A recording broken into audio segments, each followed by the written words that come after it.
Assalamualaikum warahmatullahi wabarakatuh. Berjumpa kembali dengan Ibu Nurlenda, Guru Pendidikan Agama Islam dan Budi Pekerti di kelas 6 semester ganjil. Apa kabar anak-anak hari ini? Alhamdulillah, luar biasa, Allahu Akbar. Semoga anak-anak selalu sehat dan dilindungi Allah Subhanahu wa Ta'ala.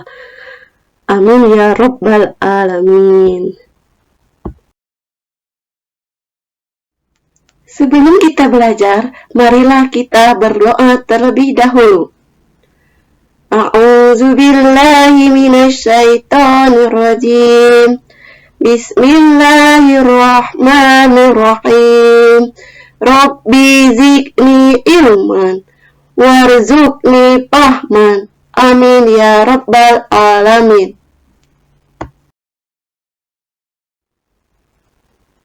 Anak-anak, hari ini tema kita tentang ketika bumi berhenti berputar. Adapun tujuan pembelajaran kita pada hari ini tentang ketika bumi berhenti berputar. Yang pertama, kita dapat menjelaskan pengertian dari hari akhir. Yang kedua, kita dapat mengartikan macam-macam hari akhir. Yang ketiga, kita dapat menjelaskan cara beriman kepada hari akhir. Yang keempat, kita dapat mengelompokkan atau mengidentifikasikan tanda-tanda hari akhir. Yang kelima, kita dapat menerapkan perilaku akhlak mulia yang mencerminkan hikmah beriman kepada hari akhir. Makna hari akhir atau kiamat adalah peristiwa hancurnya alam semesta beserta isinya. Alam semesta hancur luluh dan semua makhluk di dalamnya mati. Hari kiamat ditandai dengan bunyi trompet sangkakala oleh malaikat Israfil atas perintah Allah Subhanahu wa Ta'ala.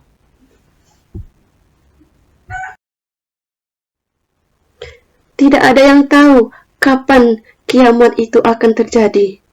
Hanya Allah Subhanahu wa Ta'ala yang mengetahuinya. Meskipun demikian, kita harus tetap meyakini dan percaya bahwa hari kiamat itu pasti akan terjadi. Karena mempercayai hari kiamat atau hari akhir merupakan rukun iman yang kelima. Pada hari kiamat itu pula, manusia akan diminta pertanggungjawaban atas segala perbuatan yang selama ini yang ia lakukan di dunia. Perbuatan baik ataupun perbuatan buruknya. Amal perbuatan manusia selama di dunia akan dipertimbangkan dan diperhitungkan.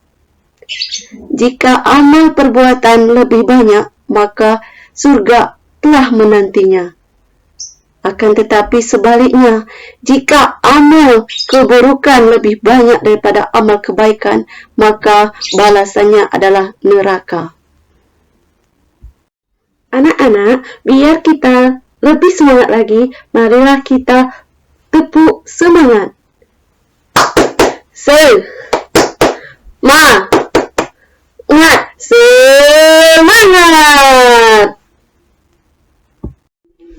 Kiamat terbagi atas dua. Yang pertama, kiamat sugro. Yang kedua, kiamat kubro. Kiamat sugro adalah kiamat kecil, di mana hancurnya alam di sekitar kita. Misalnya, gunung meletus, gempa bumi, tsunami, ataupun banjir bandang. Kiamat kecil dapat terjadi di mana saja dan menimpa siapa saja.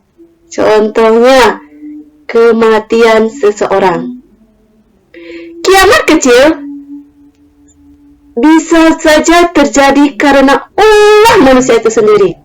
Misalnya, berkendaraan tidak hati-hati sehingga menyebabkan kecelakaan, membakar hutan dan menebang pohon-pohon yang tidak dikendalikan sehingga gunung menjadi gundul, tanah menjadi longsor. Bahkan ada di antara kita masih membuang sampah di sungai sehingga mengakibatkan banjir karena ulah kita sendiri.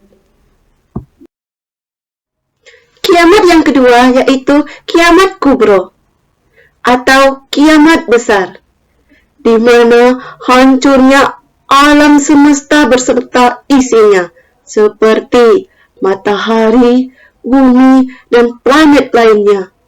Bumi berguncang dengan dahsyat dan tidak ada satupun makhluk yang di muka bumi ini masih hidup. Allah Subhanahu wa Ta'ala menjelaskan dalam surat Al-Zalzalah ayat 1 dan 2 yang artinya, apabila bumi diguncang dengan guncangan yang dahsyat dan bumi telah mengeluarkan beban-beban berat yang dikandungnya, maka hancurlah semua makhluk yang ada di muka bumi ini.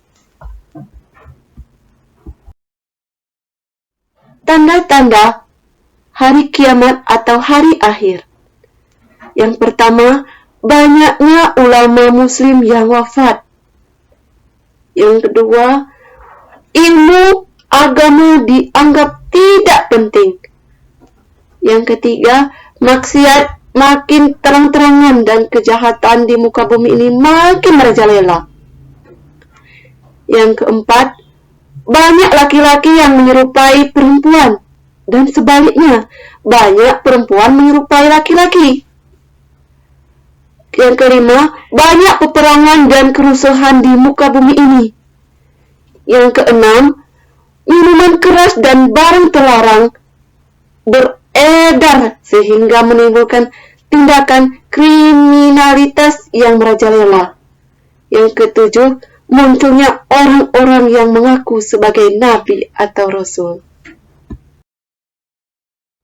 Dari beberapa materi yang sudah kita bahas tadi, bisa kita mengambil hikmah beriman pada hari akhir. Yang pertama, bertambah yakin terhadap kebesaran dan kekuasaan Allah Subhanahu wa Ta'ala. Yang kedua, bertambah semangat mengerjakan amal kebaikan. Yang ketiga, menghindari perbuatan yang dilarang oleh Allah. Yang keempat, bersikap jujur, disiplin, dan bertanggung jawab dalam melakukan pekerjaan. Yang kelima, tidak menunda-nunda melakukan kebaikan. Yang keenam, memperbanyak amal kebaikan ikhlas karena Allah Subhanahu wa Ta'ala. Mungkin itu saja yang dapat Ibu sampaikan. Kita tutup dengan mengucapkan lafaz hamdalah. Alhamdulillahirabbil alamin. Wassalamualaikum warahmatullahi wabarakatuh.